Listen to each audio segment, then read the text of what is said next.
ప్రపంచవ్యాప్తంగా రోజు రోజుకి పెరుగుతున్న టెక్నాలజీ వల్ల ఎన్నో ఉపయోగాలు ఉన్నట్టే అనేక నష్టాలు ఉన్నాయి. అవి ఆ టెక్నాలజీ వాడుకునే విధానం మీద ఆధారపడి ఉంటాయి. ప్రస్తుతం సమాజంలో మన చుట్టూ ఉన్న ఎంతో మంది పెద్దలు, యువతి యువకులు, పిల్లలు మొబైల్ వాడుతూ కాలాన్ని వృధా చేస్తూ బంధాలకు దూరమవుతూ సోషల్ మీడియాలో యాప్స్కు బందీలుగా మారిపోతున్నారు. సోషల్ మీడియా యాప్స్ వాడడం తప్పని చెప్పడం లేదు, కానీ పరిమితికి మించి వాడడం, అవసరం లేకపోయినా అందులోకి వెళ్లి గంటల తరబడి కాలక్షేపం చేస్తూ మన పనుల్ని కూడా మర్చిపోవడం మాత్రం ఖచ్చితంగా తప్పే. సోషల్ మీడియా యాప్స్ సృష్టికర్తలు దాదాపు అందరూ కూడా తమ పిల్లల్ని సోషల్ మీడియాకి దూరంగానే ఉంచుతారు. సోషల్ మీడియాలో జరిగే కార్యకలాపాలు మీరు లోతుగా పరిశీలిస్తే చాలా విషయాలు అర్థమవుతాయి. ఒక సెల్ఫీ తీసుకుని ఫేస్బుక్ లోనూ ఇన్స్టాగ్రామ్ లోనూ పోస్ట్ చేస్తారు. మీ ఫ్రెండ్స్ ఒక్కొక్కరు దాన్ని లైక్ చేయడం మొదలు పెడతారు. మీరు ప్రతి 5 నిమిషాలకో 10 నిమిషాలకో ఒకసారి మొబైల్ చేతిలోకి తీసుకుని ఎన్ని లైక్స్ వచ్చాయో చెక్ చేసుకుంటూ ఉంటారు. వాళ్ళు ఎలాంటి కమెంట్స్ పెట్టారో చదివి వాటికి రిప్లైలు ఇస్తూ ఉంటారు. కొన్నిసార్లు ఫోటోలు, సెల్ఫీలు కాకుండా మనసులో ఉన్న ఆలోచనలు, భావాల్ని పోస్ట్ చేస్తూ ఉంటారు. వాటిని కొందరు లైక్ చేస్తే మరికొందరు లైక్ చేసి కమెంట్ చేస్తారు. మీకు కమెంట్ నచ్చితే సంతోషిస్తారు, థ్యాంక్స్ చెబుతారు. కానీ అన్ని కమెంట్లు నచ్చవు. కొందరు మీరు చెప్పేది తప్పు అని వాదిస్తారు. అది మీకు కరెక్ట్ అనిపిస్తే వాళ్ళతో మీకు వాదన మొదలవుతుంది. వాళ్ళ అభిప్రాయం వాళ్ళది, వదిలేద్దాం అన్న భావన మీకు కలగదు. మీలో ఎగో కొనసాగుతుంది. ఒకరికొకరు రిప్లైలు ఇచ్చుకుంటూ ఉంటారు. కాసేపటికి అందులో ఇంకొంతమంది చేరి కొందరు మీకు, కొందరి అవతల వాళ్లకు సపోర్ట్ కమెంట్స్ పెడుతూ ఉంటారు. మీకు ఏమాత్రం తగ్గాలనిపించదు. వాదన కొనసాగుతూనే ఉంటుంది. రిప్లైలు వెంటనే రావు. వాళ్ళ సమయం వీలును బట్టి రిప్లై ఇస్తారు. వెయిట్ చెయ్యాలి. వాళ్ళు మళ్ళీ ఎలాంటి కమెంట్స్ పెట్టారు అన్న ఆతృతతో మీరు మాత్రం పదే ఫోన్ చెక్ చేస్తూ ఉంటారు. మీరు చెప్పిందే కరెక్ట్ అని ఒప్పించే ప్రయత్నంలో రోజులో చాలా సమయం వృధా చేసేస్తారు. ఒక్క పోస్ట్ ద్వారా ఒత్తిడికి గురవుతూ రోజులో ఎంత సమయం వృధా చేసేశారో ఒక్కసారి ప్రశాంతంగా కూర్చొని ఆలోచించి చూడండి. దీనివల్ల టైం వృధా అవ్వడమే కాదు, మీరు చేసే పని మీద ఏకాగ్రత కోల్పోయి పనిలో ఆటంకాలు కలుగుతాయి. అలాగే ఇంట్లో పుట్టినరోజులు జరిగినా, శుభకార్యాలు జరిగినా, ప్రమాదాలు జరిగినా, ఎవరైనా చనిపోయినా ప్రతి ఒక్కటి సోషల్ మీడియాలో పోస్ట్ చేసి వాళ్ళు తెలియజేసే అభినందనలు, శుభాకాంక్షలు, సానుభూతి, మెచ్చుకోలు కోసం గంటలు, రోజుల తరబడి ఎదురు చూస్తూ మొబైల్ ఫోన్తో గడుపుతూ ఉంటారు. ఇలా విలువైన సమయాన్ని వృధా చేసుకుంటున్న మీరు ఇదంతా అసలు ఎందుకోసం చేస్తున్నారో, ఎవరి కోసం చేస్తున్నారో అని ఎప్పుడైనా ఆలోచించారా? సమయాన్ని కోల్పోతూ సోషల్ మీడియాలో గడపడం వల్ల కలిగే నష్టాన్ని ఎప్పుడైనా అంచనా వేశారా?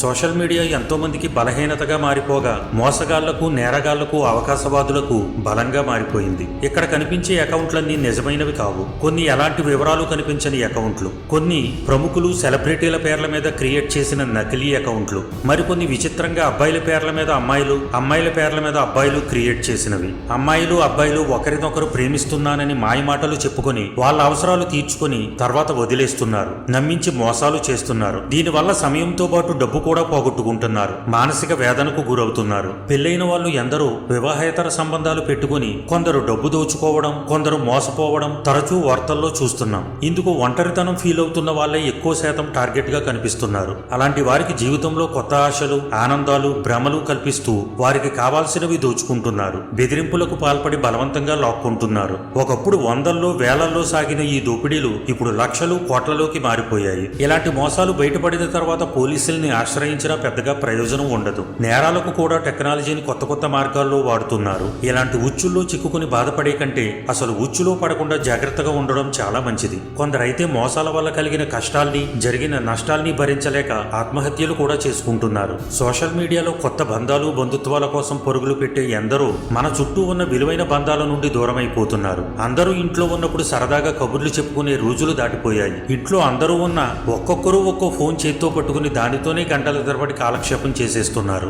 ఇంట్లో వాళ్ళకి కొంత సమయం కేటాయించి ప్రేమగా పలకరించి ఆప్యాయంగా మాట్లాడలేని ఎందరో సోషల్ మీడియాలో మిత్రులకి శుభాకాంక్షలు చెబుతూ, అడక్కపోయినా ఎన్నో సలహాలు చెబుతూ, అతి ప్రేమ వాత్సల్యాలు చూపిస్తూ అదొక స్వర్గంలో అనుభూతి పొందుతూ బ్రతికేస్తున్నారు. సోషల్ మీడియాలో వివిధ రకాల మనుషులు ఉంటారు. విభిన్నమైన మనస్తత్వాలు వాళ్ళలో ఉంటాయి. ప్రేమ, పగ, ప్రతీకారం, వాత్సల్యం, ద్వేషం, మోసం, దగ, కుట్ర, మోహం, అవకాశవాదం ఇలా అన్నీ ఉంటాయి. కానీ అవేమీ మనకు కనిపించవు. ప్రేమ, ఆప్యాయత, అభిమానం మాత్రమే కనిపిస్తాయి. ఇవి కొందరిలో మాత్రమే నిజం కావచ్చు. ఎక్కువ శాతం మాత్రం నటించి, నమ్మించి ముంచేసే వాళ్లే ఉంటారు. వాళ్ళ పోస్టులు, కమెంట్లు, చాటింగుల ద్వారా మీరు తట్టుకోలేనంత ప్రేమ కురిపిస్తారు, ఆప్యాయత చూపిస్తారు.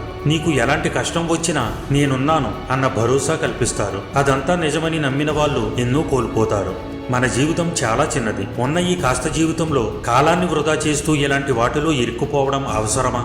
అలవాటైపోయింది, ఆగలేకపోతున్నాము అనుకుంటున్నారా? ప్రయత్నిస్తే సోషల్ మీడియా అడిక్షన్ నుండి దూరం కావడం పెద్ద కష్టమేమీ కాదు.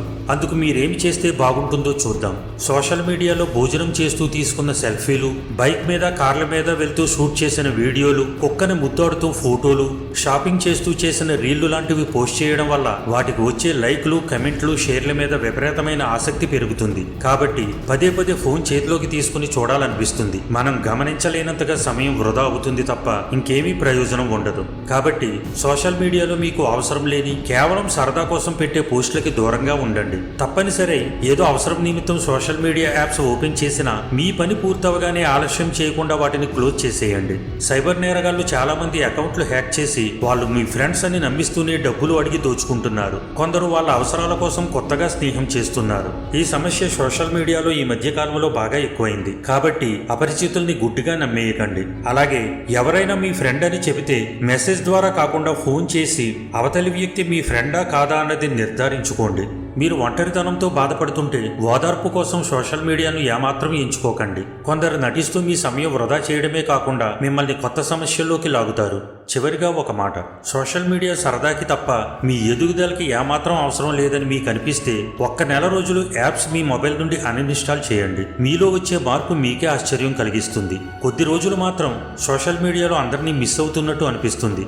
అతను ఏం ఫోటో పెట్టాడో, వాళ్ళేం రీల్స్ పోస్ట్ చేశారో, వీళ్ళేం చేస్తున్నారో అని చూడాలనిపిస్తుంది. అయినా కాస్త కంట్రోల్ అవ్వండి. తర్వాత మిమ్మల్ని మీరు కంట్రోల్ చేసుకోవడం అలవాటు అవుతుంది. మీ సమయం వృధా కాకుండా ఉంటుంది. సోషల్ మీడియా వ్యామోహంతో కాలాన్ని మీరు నాశనం చేసుకుంటూ పోతే ఏదో ఒకరోజు కాలమే మీ జీవితాన్ని సర్వనాశనం చేసేస్తుంది. టైం, లైఫ్ ఈ రెండు మన జీవితంలో గొప్ప పాఠాలు నేర్పిస్తాయి. టైం లైఫ్ యొక్క గొప్పతనాన్ని, విలువని తెలియచేస్తుంది. లైఫ్ టైంని ఎలా సద్వినియోగం చేసుకోవాలో నేర్పుతుంది.